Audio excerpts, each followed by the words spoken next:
নমস্কার বন্ধুরা, আপনারা দেখছেন কুকিং হাউস অফ অনিমা। আজকে একটা নিরামিষ সবজির ঝোল করব। তার জন্য প্রথমে এক মুঠিরও কম একটুখানি মুগ ডাল আমি এটা এখানে ভেজে নিচ্ছি। দেখো, মুগ ডালটা ভাজা হয়ে গেছে। আমি বেশি কড়াভাবে ভাজলাম না, মোটামুটি ভাজলাম। এবার আমি কড়াইটা নামিয়ে নিচ্ছি। নামিয়ে নিয়ে আমি আরেকটা কড়াই বসিয়ে দিলাম। দেখো, কড়াইটা গরম হয়ে গেছে। এবার এখানে আমি সাদা তেল দিয়ে দিচ্ছি।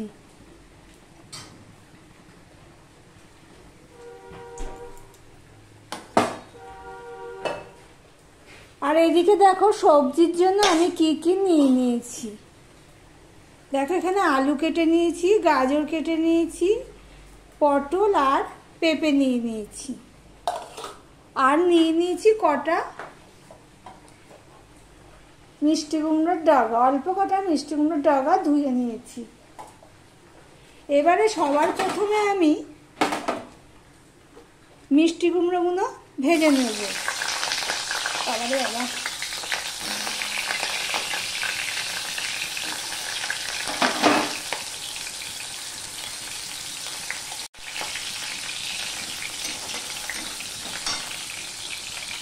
আমি একটুখানি নুন দিয়ে দিচ্ছি, তেল ছিটছে তো তাই জন্য। দিয়ে মিষ্টি কুমড়োগুলো আমি ভেজে নেব। দেখো, মিষ্টি কুমড়োগুলো ভাজা হয়ে গেলে আমি তুলে নিয়েছি। এবার তার মধ্যে আরেকটু তেল দিয়ে দিয়েছি, তেলটাও হয়ে গেছে। এবার এর মধ্যে আমি দেখো একটা তেজপাতা নিয়েছি আর একটু পাঁচফোড়ন নিয়েছি, হাফ চামচের মতো। আমি একটু হলুদ দিয়ে দিলাম, তখন তো নুন দিয়েছি। এবার তেজপাতা আর পাঁচফোড়নটা আমি দিয়ে দিলাম। এত হাওয়া দিচ্ছে, জানলা দরজা সব বন্ধ করে রান্না করতে হচ্ছে।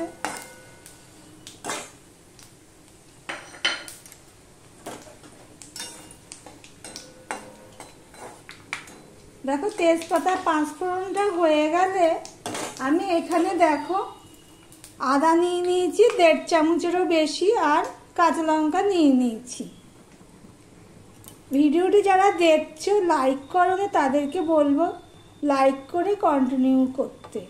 এবার আমি কাঁচা লঙ্কাটা আর আদাটা দিয়ে দিলাম।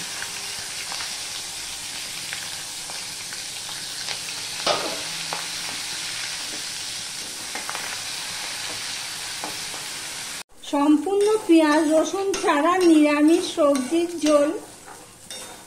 নিরামিষের দিনে এই রেসিপিটি বানিয়ে দেখতে পারেন। এবার এর মধ্যে যে সবজিগুলো দিয়েছি, সবার প্রথমে আমি আলু আর গাজরটা দিয়ে দেব। দিয়ে একটু মিশিয়ে নিলাম।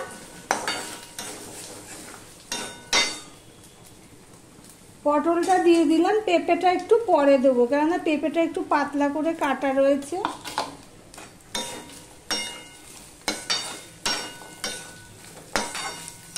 দিয়ে আমি 1 মিনিটের জন্য ঢাকা দিয়ে দেব। আমি 1 মিনিটের জন্য ঢাকা দিয়ে দিয়েছিলাম। মাঝে একবার এসে আমি উপর নিচ করে দিয়েছি সবজিটা।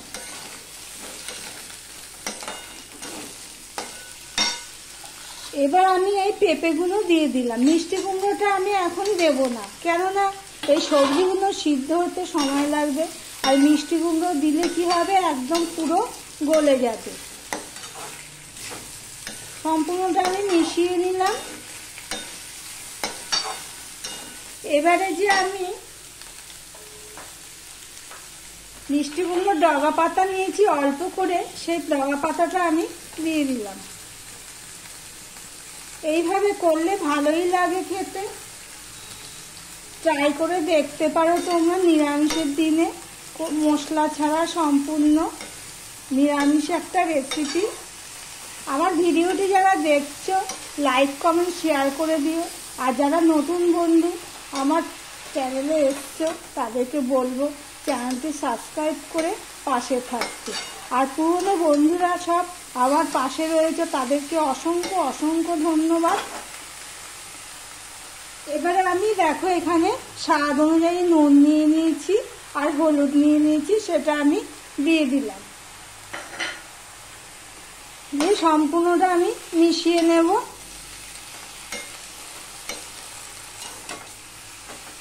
একটু তেল লাগে এই তরকারিতে, তবে সাদা তেল দিয়েছি, অসুবিধা কিছুই নেই, খুব বেশিও লাগে না।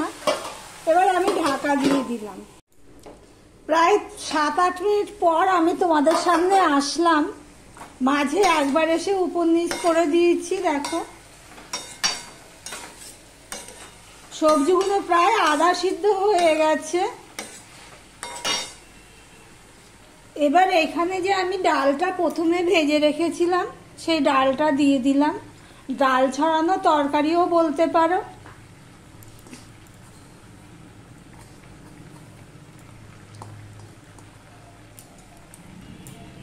ভালো লাগে খেতে, ডালটা একটু মুখে কামড় পড়বে, মুখের সাথে দাঁতের সাথে ভালো লাগবে খেতে। তো এটা তো পুরো গলবে না, একটুখানি, কেননা সবজিটা প্রায় অর্ধেক সিদ্ধ হয়ে গেছে, তারপর দিয়েছি। দিয়ে সম্পূর্ণটা মিশিয়ে নিয়ে আমি আরেকটুখানি কষিয়ে নেব।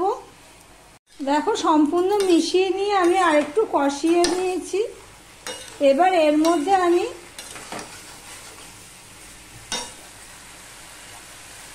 পরিমাণ মতন জল দিয়ে দিচ্ছি, যেহেতু এটা ঝোল, এটা ডালেরও কাজ করবে, সবজিরও কাজ করবে। দেখো পুরো 1 মগ জল দিয়ে দিলাম, কেন ডালটাতে একটুখানি ফুটতে হবে, তাই জন্য। দিয়ে এবার সিদ্ধ হওয়া পর্যন্ত এটা অপেক্ষা করব। আমি একটু ঢাকা দিয়ে দিলাম। দেখো সমস্ত সবজিটা সিদ্ধ হয়ে গেছে। আমি অফ ক্যামেরাতে টমেটো দিয়েছি, সেটা আর ক্যামেরায় তোলা হয়নি। এই যে টমেটো দিয়ে দিয়েছি, কেন এটা একটু টকটকও লাগবে, ডালেরও স্বাদ লাগবে। এবারে যে ভেজে রেখেছিলাম মিষ্টি কুমড়োটা, সেটা আমি দিয়ে দিলাম। মিষ্টি কুমড়ো তো ভাজাতেই সিদ্ধ হয়ে গেছে। এই দেখো টমেটো দিয়েছি, একটা গোটা টমেটো কেটে দিয়ে দিয়েছি।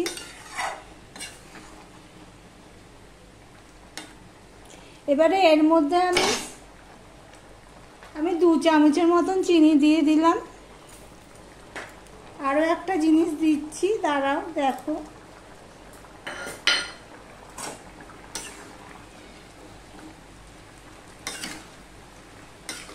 দিয়ে কিছুটা একটুখানি ফুটিয়ে নেব, কেননা টমেটোটা একটু পরেই দেওয়া গেছে, আর একটু আগে দিলে ভালো হতো। দিয়ে ঢাকা দিয়ে আমি আবারও একটুখানি ফুটিয়ে নিচ্ছি। যেহেতু মিষ্টি কুমড়ো দিয়েছি, তাই জন্য আমি 1 মিনিটের মতন ফুটিয়ে নিলাম। টমেটোটাও নরম হয়ে যাবে।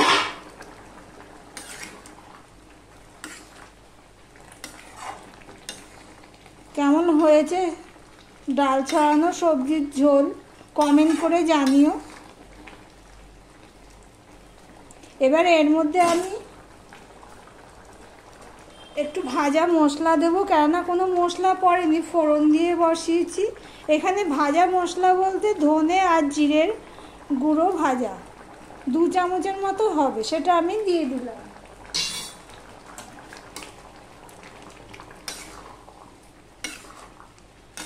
সম্পূর্ণটা মিশিয়ে নিলাম, নিয়ে একটুখানি ফুটিয়ে নেব, নিয়ে গ্যাসটা অফ করে দেব।